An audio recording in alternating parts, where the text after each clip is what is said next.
Hello दोस्तों, I hope आप सभी अच्छे होंगे। आज हम जिस कंपनी के बारे में डिस्कशन करेंगे उसका नाम है Manorama industries limited. Manorama industries limited 2005 में इस्टेब्लिश हुई थी और इनके जो प्रोमोटर हैं इन्होंने अपनी मदर के नाम पे इस कंपनी का नाम रखा था। हम इनके बिजनेस मॉडल के बारे में डिस्कशन करते हैं। तो मनोरमा इंडस्ट्रीज़ लिमिटेड करती क्या है? हम लोग जो चॉकलेट्स खाते हैं वो चॉकलेट्स जो भी पूरी दुनिया में जितने भी चॉकलेट्स बनते हैं वो उनका जो मेन कंपोनेंट होता है वो कोको बटर होता है। तो मनोरमा इंडस्ट्रीज कोको बटर का इक्विवेलेंट बनाती है। कोको बटर के जैसा ही होता है जो फिजिकल प्रॉपर्टीज़ में प्लस टेस्ट में प्लस अदर केमिकल प्रॉपर्टीज़ में भी सेम वो कोको बटर के जैसा ही होता है, लेकिन उसका प्राइस कोको बटर के कंपैरिजन में 80% तक सस्ता होता है। तो ये लोग ये कोको बटर इक्विवेलेंट प्रोडक्ट बनाते हैं, साथ में लोग स्टीयरिन बनाते हैं। स्टीयरिन क्या होता है कि ये टाइप ऑफ ट्राइग्लिसराइड है जो कि देखने में हार्ड और वैक्स के जैसा होता है और ये पाम ऑयल, कोकोआ बटर और शिया बटर से बनता है। इनका यूज होता है फूड इंडस्ट्री, कॉस्मेटिक्स में आप लोग जो बॉडी लोशन, कैंडल, सोप, इन सब में ये लोग स्टीयरिन का यूज किया जाता है। और कोकोआ बटर का यूज ये लोग बेकरी इंडस्ट्री, चॉकलेट इंडस्ट्रीज, इन सब में यूज किया जाता है। कोको बटर इक्विवेलेंट को ये लोग सिया सीड, मैंगो सीड, साल सीड और कोकम सीड से बनाते हैं। सिया सीड इंडिया में नहीं पाया जाता, ये अफ्रीकन कंट्रीज में पाया जाता है। ये लोग वहाँ से इसको इंपोर्ट करते हैं और इसके बाद उसको बना के ये लोग उसको इंडस्ट्रीज को सप्लाई करते हैं। तो आइए हम इसकी पीपीटी पे देखते हैं कि इन्होंने अपने इन्वेस्टर पीपीटी में क्या क्या प्रेजेंट किया हुआ है। तो इन्होंने सबसे पहले अपना फाइनेंशियल हाईलाइट दिया हुआ है। फाइनेंशियल में अगर आप देखते हैं तो इनका रेवेन्यू FY25 में FY24 के कंपैरिजन में 69% ग्रो किया है, जो कि एक्सट्रीमली हाई है। और इनका कहना भी है कि इतना बढ़िया हमने ग्रोथ इसलिए किया है क्योंकि हमारा जो पहले प्रोजेक्ट इन्होंने डाले थे उससे इनको इनकम जनरेट होना शुरू हो गया है, सारे के सारे कमर्शलाइज हो गए हैं।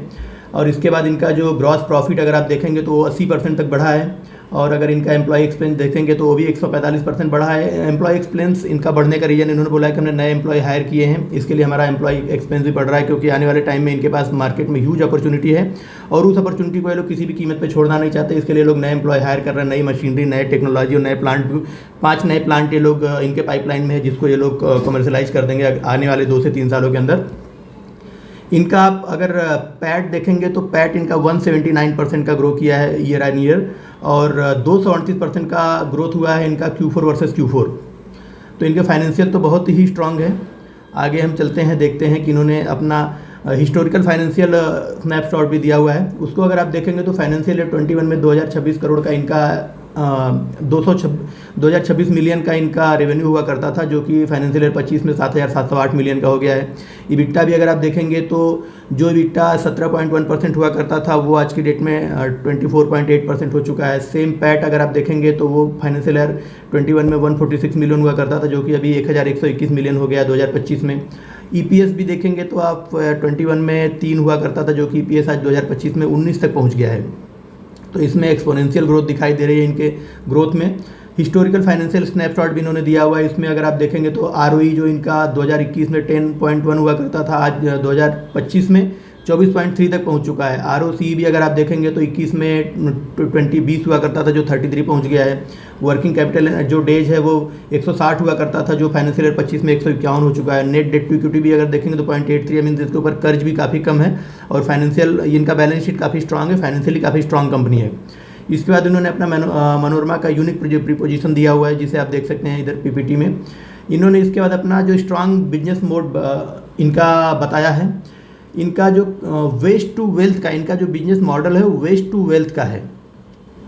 वेस्ट टू वेल्थ का बिजनेस मॉडल का मतलब क्या होता है कि जो सीड्स होते हैं जो कि जंगलों में पड़े रहते हैं, पेड़ों से गिरने के बाद पड़े रहते हैं, वो एक तरीके के वेस्ट हैं जिससे ये लोग वेल्थ जनरेट करते हैं। उन सीड्स को ये लोग प्रोक्योरमेंट करते हैं, उस प्रोक्योरमेंट को फिर ये लोग उठा के प्रोडक्शन में लाते हैं, फिर उससे ये लोग सिया सीड प्लस स्टीयरिन बनाते हैं। तो ये लोग वेस्ट टू वेल्थ का इनका जो है बिजनेस मॉडल है। कम्पिटिटिव एडवांटेज इनके पास है कि इनके पास 20 सालों का रिच मैनेजमेंट एक्सपर्टाइज है। इनसे जो ट्राइबल एरिया में वुमेन्स है उनसे ये लोग काम लेते हैं। ट्राइबल्स एक्चुअली इनका जो बिजनेस मॉडल है वो लोग क्या करते हैं, ट्राइबल्स एरिया में इन्होंने कॉन्टैक्ट करके रखे हुए जो वुमेन्स हैं उनसे उन लोगों से वो लोग बीज को, जो सीड्स हैं जो पेड़ों से नीचे गिर जाते हैं, उनको कलेक्ट करते हैं। वो कलेक्ट करने के बाद इनको सप्लाई करते हैं और ये लोग उस जो सीड्स हैं उनको प्रोक्योर करते हैं, उनको प्रोसेस करते हैं, प्रोसेस करने के बाद ये लोग अपने प्रोडक्ट बनाते हैं और बड़ी बड़ी वर्ल्ड की सबसे बड़ी बड़ी चॉकलेट कंपनियों को लोग सप्लाई करते हैं। इनके पास टोटल ग्लोबल में अगर देखेंगे तो 150 क्लाइंट हैं और इंडिया में ऑलमोस्ट इनके पास 50 से 60 क्लाइंट्स हैं और दुनिया की सारी बड़ी चॉकलेट मेकिंग कंपनियाँ इनसे सिया शीट्स और ये लेती हैं कोको बटर। तो अगर आप इनका कम्पिटिटिव एडवांटेज देखेंगे तो इनका यही कहना है कि हमारा पिछले 20 सालों से ट्राइबल एरिया में हमारा जो प्रेजेंस है, उनके साथ हमारा एक स्ट्रॉन्ग रिलेशनशिप्स हैं। तो कोई और बिजनेस अगर शुरू करना चाहेगा तो वो इतना इजीली शुरू नहीं कर पाएगा इस बिज़नेस को, कि ऐसा नहीं कि उसने अपना आया फैक्ट्री खोला और काम शुरू कर दिया, ऐसा नहीं हो सकता, क्योंकि इनका जो रिलेशनशिप है काफ़ी स्ट्रॉन्ग है। इनके पास जो क्लाइंटेल है वो काफ़ी मार्की क्लाइंटेल है। इनके पास जो फॉर्चून 500 कंपनियाँ हैं वो इनकी उनमें जितनी कॉन्फेक्शनरी और चॉकलेट्स बनाने वाली कंपनियां वो इनकी क्लाइंट्स हैं। इसके बाद इनका मैन्युफैक्चरिंग एक्सेलेंस है, इनके पास एडवांस टेक्नोलॉजी है, प्लस ये अपने नए कैपेसिटीज़ का भी एक्सपेंशन करते जा रहे हैं। इंडस्ट्री में टेलविंड है, अभी इंडस्ट्री में टेलविंड का मीन्स होता है कि इंडस्ट्री में इनके बिजनेस ग्रोथ का काफ़ी चांसेस दिख रहा है। और FSSAI ने भी 5% चोको बटर इक्विवेलेंट को चॉकलेट्स में यूज करने के लिए मंजूरी दे दी है। और सस्टेनेबल ग्रोथ इनका फाइनेंशियल परफॉर्मेंस है। आप देखेंगे तो ये लोग ट्राइबल एरिया में रहने वाली वुमेंस की लाइफस्टाइल को इन्हेंस कर रहे हैं, उनको ये लोग अर्निंग दे रहे हैं, जिससे उनकी ज़िंदगी अच्छी बेहतर हो रही है। तो वो आप सस्टेनेबल ग्रोथ के हिसाब से भी इनका काफ़ी बढ़िया है। फिर आगे कंपनी का ओवरव्यू देखते हैं अगर हम लोग, तो कंपनी ने अपना ओवरव्यू दिया है कि ये लोग सबसे पहले इंडिया में साल सीड, कोकम सीड और मैंगो सीड का कलेक्शन ये लोग कैसे करते हैं। तो इंडिया में ये लोग क्या करते हैं, सबसे पहले तो पेड़ों के नीचे जो गिरे हुए, जंगलों में जो पेड़ों के नीचे गिरे हुए बीज हैं वो ट्राइबल लेडीज इकट्ठी करती हैं। फिर उनको इकट्ठा करने के बाद उनकी प्री क्लीनिंग करती हैं। प्री क्लीनिंग करने के बाद उनके जो खोल हैं वो तोड़ते हैं, उनको डीशेलिंग करते हैं। डीसेलिंग करने के बाद उनको क्लीन करते हैं। क्लीन करने के बाद ये लोग उनको मनोरमा के परचेज सेंटर में डिलीवर कर देते हैं। और अफ्रीकन कंट्रीज में सिया सीड कलेक्शन का भी लगभग सेम ही प्रोसेस है। एक्चुअली सिया सीड जो है इंडिया में नहीं पाया जाता है। सिया सीड कुछ अफ्रीकन कंट्रीज में जैसे घाना, टैंगो, इन सब कंट्रीज में पाया जाता है। तो ये लोग वहाँ पर इन्होंने एक स्ट्रॉन्ग कम्युनिटी बना के रखी है। वो एक अपनी सब्सिडरी खोल के रखी है, मनोरमा अफ्रीका करके इनका सब्सिडरी का नाम है, जो उन्होंने वहाँ खोल के रखा है। और वो वहाँ से भी वो पिक करते हैं, पिक करने के बाद डीशेलिंग करते हैं, क्लीनिंग करते हैं और प्रोक्योरमेंट इनको मनोरमा अफ्रीका की जो इनके सब्सिडरी है, इनको ये लोग प्रोक्योरमेंट करने के लिए सीड दे देते हैं। फिर ये लोग क्या करते हैं कि उस सीड को ये लोग शिपिंग करके इंडिया में डिलीवर करते हैं। फिर इंडिया में इनका एक रायपुर में इनका एक वेयर हाउस है, वहाँ पर जाता है। वहाँ पर ये लोग उसको कोकोआ बटर इक्विवेलेंट और स्टीयरिंग बना के फिर ये लोग अपने जो सप्लाई करते हैं अपने कस्टमर्स को। अगर साल का फॉरेस्ट देखेंगे इंडिया में तो वो 14% फॉरेस्ट रीजन में है। कुछ इनके जो एरिया हैं वो उड़ीसा, बिहार, झारखंड, वेस्ट बंगाल, मध्य प्रदेश और छत्तीसगढ़ में इनके जनरली जंगल पाए जाते हैं, जहाँ से ये लोग कलेक्शन करते हैं। और वैसे ही सिया सीड जो है अफ्रीका में पाया जाता है, वेस्ट अफ्रीकन रीजन में पाया जाता है, वहाँ से लोग उसको कलेक्ट करते हैं। इसके बाद अगर आप देख सकते हैं कि ये लोग कैसे सीड को प्रोक्योरमेंट कैसे करते हैं, तो आप सबसे पहली पिक्चर देखेंगे तो इंडिया में जो है साल सीड का प्रोक्योरमेंट, साल और मैंगो सीड का प्रोक्योरमेंट कर रहे हैं ये लोग, ये देखेंगे। फिर इसके बाद जो अगला पिक्चर है, दूसरे पिक्चर में ये लोग अपना जो साउथ अफ्रीका में इनकी टीम है उनके साथ ये लोग एक फ़ोटो सेशन करवा रहे हैं, वहाँ का इन्होंने डिटेल दिया हुआ है। फिर अगर आप आगे चलते हैं, अगली पीपीटी में इन्होंने दिखाया कि इनकी कैपेसिटी ओवर ए टाइम कैसे बिल्ड हुई है।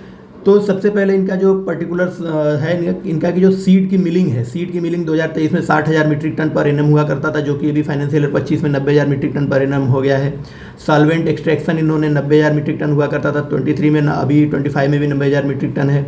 जो रिफाइनरी है वो 15,000 मीट्रिक टन इनका FY23 में हुआ करता था, जो 45,000 3 गुना हो गया है। और इंटर स्टेरिफिकेशन भी इनका 15,000 हुआ करता था 2023 में, जो कि 30,000 डबल हो चुका है। और फ्रैक्शनेशन भी इनका 15,000 हुआ करता था 2023 में, जो कि अभी 40,000 मीट्रिक टन पर हो गया। तो इन्होंने कैपेसिटी ऐड करते गए ईयर बाय ईयर ये लोग। इसके बाद अगली स्लाइड में इन्होंने दिखाया कि इनके नए प्रोडक्ट ये लोग लॉन्च कर रहे हैं, जो फाइलिंग फैट है। एक्चुअली आज की डेट में आप देखेंगे तो बहुत सारे लोग वीगन हो रहे हैं, जो कि वीगन लोग क्या करते हैं कि वो लोग ये अपना बेकरी प्रोडक्ट प्लस ये जो मिल्क से बने हुए प्रोडक्ट भी ये लोग यूज नहीं करते हैं। तो उनके लिए ये लोग प्लांट से बने हुए फैट जनरेट करते हैं, बनाते हैं और उनको देते हैं, वो लोग वो प्रोडक्ट यूज करते हैं। तो इनके प्रोडक्ट आजकल फैट फिलिंग है, प्लस बेकरी में इंडस्ट्री में यूज करने के लिए नए प्रोडक्ट, प्लस ये जो वेफर की जो क्रीम है उसमें फिलिंग करने के लिए नए फैट, प्लस फ्रोजन डेजर्ट बनाने के लिए जो फैट यूज किए जाते हैं और कोकोआ बटर यूज किए जाते हैं, वो ये लोग नए प्रोडक्ट, उनमें ये लोग नए प्रोडक्ट बना के लॉन्च कर रहे हैं। अगली स्लाइड में आप देखेंगे तो इनके लैब का दिया हुआ है कि इनके पास R&D enabled state of the art DSIR certified lab है, ये आप देख सकते हैं। फिर इन्होंने नेक्स्ट स्लाइड में अपना जो इनको सर्टिफिकेशन मिले वो सर्टिफिकेशन इन्होंने दिखाया। ये सर्टिफिकेशन सिर्फ इंडिया से ही नहीं, इंडिया के अलावा अफ्रीका हो गया, ऑस्ट्रेलिया हो गया, USA हो गया, हर अलग अलग कंट्रीज के स्टैंडर्ड फूड सर्टिफिकेशन इनके पास हैं जो इनको अलग अलग कंट्रीज में मिले हैं। फिर नेक्स्ट स्लाइड में आप देखेंगे इनके स्टीम्ड क्लाइंटेल के बारे में इन्होंने दिया हुआ है कि इनके पास इतने क्लाइंटेल है। दुनिया में सबसे बड़ी चॉकलेट बनाने की कंपनियां जैसे मोंडेलेज है, मार्स है, हार्शी है, नेस्ले है, कारगिल है, ये सारे के सारे इनके कस्टमर्स हैं और ये इनको सप्लाई करते हैं। फिर इनका ग्रोथ स्ट्रेटजी इन्होंने दिया हुआ है कि इनका ग्रोथ स्ट्रेटजी क्या है। एक्चुअली ये लोग जो कैटर करते हैं कोकोआ बटर एक्सट्रैक्ट और एक्जोटिक स्पेशलिटी फैट्स और बटर डिमांड को ये लोग पूरा कर रहे हैं। मार्केट में डाइवर्सिफिकेशन, मार्केट में बहुत सारा डिमांड है इनका और आगे आने वाले टाइम में जैसा जो कंज्यूमर बिहेवियर आप देखेंगे, हर घर में आज की डेट में चॉकलेट्स यूज हो रहे हैं, बेकरी प्रोडक्ट यूज हो रहे हैं, तो इनको भी आगे आने वाले टाइम में अपना एक मार्केट में ह्यूज ग्रोथ दिखाई दे रही है, जिसके अकॉर्डिंग ये लोग अपने नए प्रोडक्ट लॉन्च कर रहे हैं और नए इनोवेशन कर रहे हैं।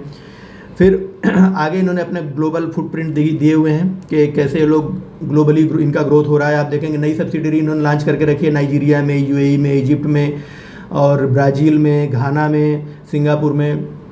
और जियोग्राफिकल प्रेजेंस इनका आप देखेंगे Europe, Russia, Asia, Australia, South America, North America, Africa, इन सारी कंट्रीज में इनका जियोग्राफिकल प्रेजेंस है। इसके बाद इन्होंने एक्सपेंडिंग और जियोग्राफिकल फुटप्रिंट्स में इन्होंने ये भी दिखा के रखा है कि कहाँ कहाँ पर इनकी सब्सिडियरी है। इन्होंने एक तो घाना में खोला है, एक नाइजीरिया में, एक टोगो में, एक आइवरी कोस्ट, बेनिन और बुर्किनो फासो, ये 6 सब्सिडियरी इन्होंने अफ्रीका में खोली हुई है। इसके अलावा इनकी एक सब्सिडियरी UAE में है और एक सब्सिडियरी इन्होंने ब्राज़ील में खोली हुई है। प्लस इनका सस्टेनेबल बिजनेस प्रैक्टिसेज है। ये लोग वुमेंस के साथ इनका 2 डिकेड का रिलेशनशिप्स हैं और ये उनसे डायरेक्टली प्रोडक्ट परचेज करते हैं और उसको रिफाइन करते हैं। एनवायरमेंटल इनिशिएटिव इन्होंने लेके रखे हुए हैं। आप देखेंगे इन्होंने ETP प्लांट लगाया है, जीरो एफ्लुएंट और water discharge outside the plant है इनका। एंटायर ट्रीटेड वाटर ये लोग यूज करते हैं प्लांट के अंदर। ऑर्गेनाइजेशन की water withdrawal has negligible effect on local water table. तो ये लोग किसी भी चीज़ को, किसी भी एनवायरमेंटल, चाहे सॉयल हो चाहे वाटर हो, इसको ये लोग कंटामिनेशन नहीं कर रहे हैं। नेक्स्ट इन्होंने अपनी लीडरशिप और टीम मैनेजमेंट के बारे में दिखाया हुआ है कि ये इनकी टीम मैनेजमेंट है, ये इनके ऑनर हैं और ये इनकी पूरी बोर्ड ऑफ डायरेक्टर्स की टीम है, आप देख सकते हैं। नेक्स्ट फिर इन्होंने अपने शेयर होल्डर के बारे में इन्फॉर्मेशन दी है कि प्रमोटर का जो शेयर होल्डिंग है वो आप देखेंगे 54% है। FII का भी शेयर होल्डिंग 3% है। म्यूचुअल फंड्स की 5% की होल्डिंग है। इसके अलावा 38% इनके पास रिटेल होल्डर्स हैं। चॉकलेट बनाने में जो सबसे मेन प्रोडक्ट यूज होता है वो होता है कोको बटर। कोको बटर का कास्ट लेकिन काफ़ी ज़्यादा होता है, वो लगभग 20,000 रुपये पर टन होता है। 20,000 $20,000 पर टन होता है। तो उसकी जगह उसका सब्स्टिट्यूट है कोको बटर इक्विवेलेंट, जो जिसका कॉस्ट उससे 1/4 होता है, ऑलमोस्ट $5,000 पर टन होता है।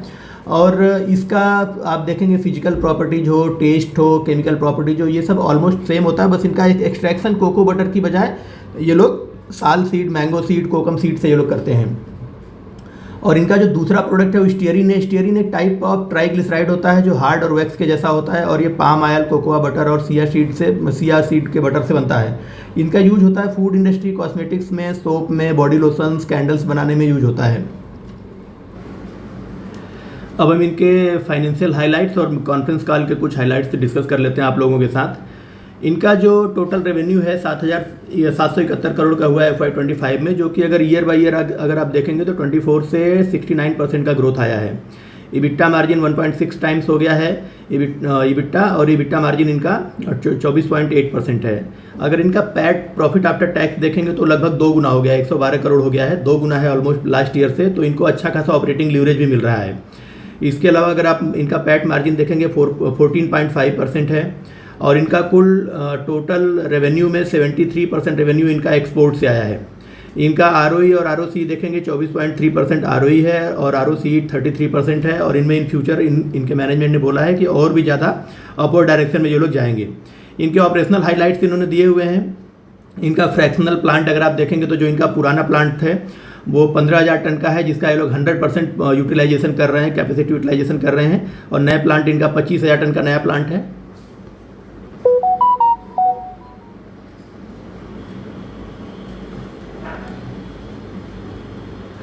25,000 टन का इनका नया प्लांट है, जो जिसका ये लोग 40 से 50% कैपेसिटी यूटिलाइज इसका ये लोग कर रहे हैं। कुल इनका प्लांट 62.5% टोटल यूटिलाइजेशन है और इनका फाइनेंशियल ईयर 26 का टारगेट है कि 75 से 80% टोटल यूटिलाइजेशन को लेके जाएंगे। इसके बाद इनका जो है प्रोडक्ट मिक्स के बारे में उन्होंने बोला कि इनका जो कोको बटर इक्विवेलेंट है उसकी बिक्री 30% इसका ग्रोथ हुआ है, प्लस 20% इसमें स्टीयरिन के सेल में इनका योगदान है और 70% का जो टोटल इनका वैल्यू एडेड प्रोडक्ट्स है इनका टोटल बाइफर्केशन है। R&D पर इन्होंने फोकस किया है, नए इन्होंने प्रोडक्ट डेवलप किए हैं जो फिलिंग फैट्स, वाटर क्रीम और डेजर्ट के लिए बेकिंग में यूज करेंगे। और ये लोग कस्टमाइज प्रोडक्ट भी बना रहे हैं एज पर कस्टमर रिक्वायरमेंट, जैसा कस्टमर का रिक्वायरमेंट उसके अकॉर्डिंग लोग कस्टमाइज बना के उनको दे रहे हैं। इन्होंने नई सब्सिडरी UAE, ब्राज़ील और वेस्ट अफ्रीका में खोली है। इन्होंने विश्व की 3-4 नई कंपनियों में CBs, वर्ल्ड में 4-5 कंपनियां ही हैं जो कि कोकोआ बटर इक्विवेलेंट प्रोड्यूस करती हैं, उनमें से ये एक मेजर कंपनी है। इसके बाद ये लोग मल्टीनेशनल कंपनियों को ये लोग सप्लाई करते हैं। अगर आप देखेंगे तो इनका जो FY26 का गाइडेंस मैनेजमेंट ने दिया है वो इन्होंने बोला है कि इनका रेवेन्यू 35% बढ़ेगा और EBITDA मार्जिन 23 से 25% हो जाएगा। और ये लोग कैपेसिटी जो भी 62% यूज कर पा रहे हैं अपने प्लांट का यूटिलाइजेशन पर 62% कर रहे हैं, वो 75 से 85% तक लेके जाएंगे और इनका जो नेट डेट है उसको ये लोग आने वाले समय में रिड्यूस करेंगे। तो अगर आप इस बेस पे इनकी FY26 के गाइडेंस के बेस पे अगर इनका PE कैलकुलेट करते हो तो वो निकल के आएगा आपका 40-45 के आसपास और करंट PE इनका 78 है। मीन्स अगर आपको 40% के ग्रोथ का कंपनी अगर 40 से 45 के PE में मिल रही है तो एक बहुत अच्छी डील है मेरे हिसाब से। ये लोग अभी ये बहुत ही अच्छी वैल्यूएशन पर मिल रही है। और अगर इनका वर्किंग कैपिटल देखेंगे तो इनका वर्किंग कैपिटल 380 करोड़ है, इन्वेंट्री में 549 करोड़ है। एक इन्वेस्टर ने इनसे पूछा था कि 549 करोड़ आपकी इन्वेंट्री में है, काफ़ी ज़्यादा इन्वेंट्री। तो इन्होंने बोला था कि एक्चुअली हमारा इन्वेंट्री 5 जो ज़्यादा है वो इसलिए क्योंकि हम पूरे साल के लिए रॉ मटेरियल एक ही बार में परचेज कर लेते हैं, क्योंकि साल में कुछ फिक्स नहीं होता है कि कब कितना ये सीजनल बिजनेस है। सीजनल बिजनेस में कब कितना अपने को प्रोडक्शन मिलेगा, कब कितना हमको रॉ मटेरियल अवेलेबल होगा, ये कुछ फिक्स नहीं। इसीलिए हम लोग सीजन में ही पूरे साल के लिए इन्वेंट्री खरीद के रख लेते हैं। वर्किंग कैपिटल डेज भी 180 से घटा के 120 से 140 दिन करेंगे ये लोग। तो इनसे पूछा गया था कि इनके जो मार्जिन्स हैं वो सस्टेनेबल रहेंगे या नहीं, तो इन्होंने बोला था कि बिल्कुल हमारे मार्जिन सस्टेनेबल रहेंगे क्योंकि हमारा ऑपरेशनल एफिशिएंसी बढ़ रहा है, जिसकी वजह से हम सस्टेनेबल मार्जिन कंटिन्यू रखेंगे और नए कस्टमर से इनके मार्जिन पर भी कोई असर नहीं पड़ेगा। और इनका जो कोको बटर इक्विवेलेंट है उसका जो रेट है 5,000 से 6,000 टन पर 5,000 से 6,000 टन है। और इनका कैपेक्स के बारे में पूछा गया तो उन्होंने बोला था कि 5 नए प्रोजेक्ट पाइपलाइन में है, जिसका ये लोग जो इनके आने वाले 2 से 3 सालों के अंदर पूरा फुल फेज में रेवेन्यू जनरेट करना शुरू कर देंगे। और 22,000 टन इनका 2005 में कुल वॉल्यूम था। तो ये इनका टोटल मैनेजमेंट का कॉन्फ्रेंस कॉल का डिटेल था। मैनेजमेंट काफ़ी अपने बिजनेस को लेके पॉजिटिव है और मैनेजमेंट का ये कहना है कि इन फ्यूचर में लोग अपने जो नए 5 प्लांट ला रहे हैं उसकी वजह से इनका जो रेवेन्यू है वो और बढ़िया हो जाएगा, ऑपरेशनल एफिशिएंसी और बेटर होगी, इसके बाद इनके मार्जिन भी बढ़ेंगे। तो आने वाले टाइम में कंपनी और भी अच्छा परफॉर्मेंस कर सकती है। Thank you.